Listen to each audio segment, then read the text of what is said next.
आरोप प्रत्यारोप होत आहे आणि राष्ट्रीय अध्यक्ष कोण नेमकं याच्याबाबतही चर्चा सुरू आहे. काय मत आहे तुमचं आणि तुम्ही काल भेटून आले, काय चर्चा झाली? काल मी बारामतीला गेलो होतो. भेट झाली आणि भेटून फक्त तितकंच, बाकी काय चर्चा काय झाली नाही. परंतु जे आपण ह्याच्यामध्ये न्यूजमध्ये जे बघत आहोत की कोण अध्यक्ष झालं पाहिजे, काय झालं पाहिजे, तर मला वाटते की सगळ्यांचं बसूनच एक निर्णय होईल. आणि जसं ज्या प्रमाणामध्ये दादा जसं अध्यक्ष होते त्याच प्रमाणामध्ये मला वाटते ताईनं सुद्धा अध्यक्ष बनवायचं असं प्रकारचं सर्वसाधारण लोकांचं मत झालेलं आहे. बाबा, तुम्हाला असं काही विलिनीकरण संदर्भात चर्चा सुरू होती अशी काही माहिती आहे का? तुमच्या काही कानावर होतं का? तुमच्या काही दादांशी किंवा पवार साहेबांशी बोलणं झालं होतं का? तसं तर ते हाय लेवलच्या गोष्टी आहेत. त्याच्याबद्दल साहेबासोबत आणि दादांचा काय चर्चा झाली हे आम्हाला काही माहीत नाही. परंतु पहिल्यापासूनच माझं मत होतं की सगळे एकत्रित झाले पाहिजे आणि एकत्रित झालं असतं तर मला वाटतं एक चांगल्या प्रकारचं वातावरण या राज्यामध्ये तयार झालं असतं. विलिनीकरण व्हायला पाहिजे असं वाटतं तुम्हाला? तुमच्याशी दादांनी कधी काही चर्चा केली का नाही, विलिनीकरण? आमच्याशी काय तर दादांचं काय अशा प्रकारचं चर्चा कधी झाली नाही. आणि व्यक्तिगत माझं तरी मत त्यावेळेला सुद्धा होतं, आज सुद्धा आहे की सगळे एकत्रित होऊन जर एक झाले तर मला वाटते की एक राज्यामध्ये एक चांगलं वातावरण तयार होऊ शकतं. एक होऊन नेतृत्व कोणाचं स्वीकारायला पाहिजे? आता जे दादांच्या नंतर जे कोणी सुप्रीम आहेत, दादांच्या नंतर आता ताई आता उपमुख्यमंत्री झाले, तर त्यांच्या हातामध्ये पक्षाचा सूत्र दिला पाहिजे असं माझं तरी मत आहे. विलिनीकरणाच्या चर्चेत फडणवीस नव्हते, त्यांना या संदर्भात बोलण्याचे अधिकार नाही असं शरद पवारांनी फडणवीसांना टोला लावला. त्याच्याबद्दल मी काय प्रतिक्रिया देणार नाही. कोणाला काय अधिकार आहे,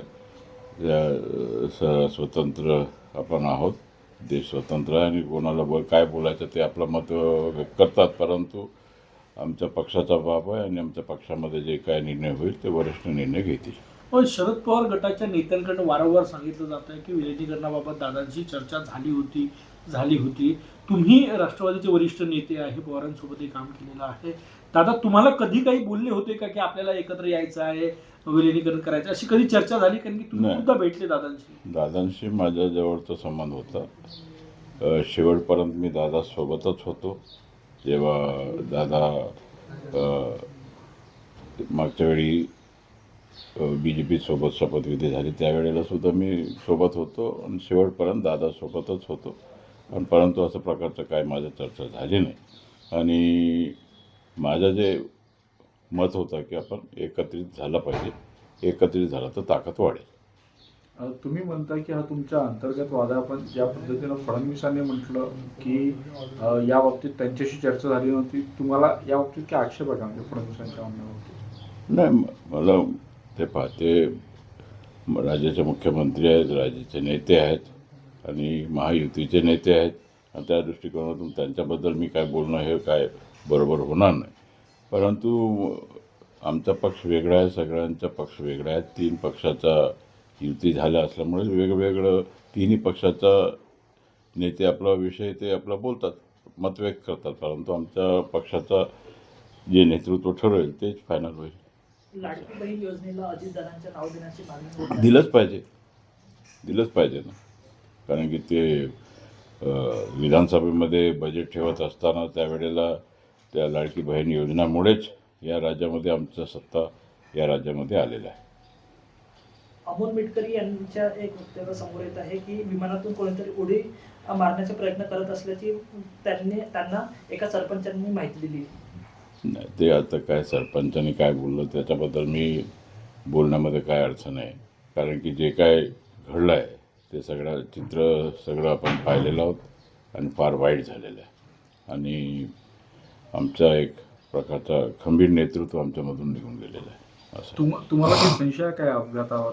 ज्या पद्धतीने अमोल मिटकरी बोलतात, तुमच्या मनात असा काही संशय आहे की? नाही, त्यांनी काय बोललं त्याच्याबद्दल मी प्रतिक्रिया काही देणार नाही. जे काय आहे तर ते चौकशी आणि ती आपल्याला कळेल काय होणार आहे. राष्ट्रवादीच्या अध्यक्षपदावर प्रफुल्ल पटेल यांनी पद घेण्याकरिता नाकारलेलं आहे, याला आपण कसं?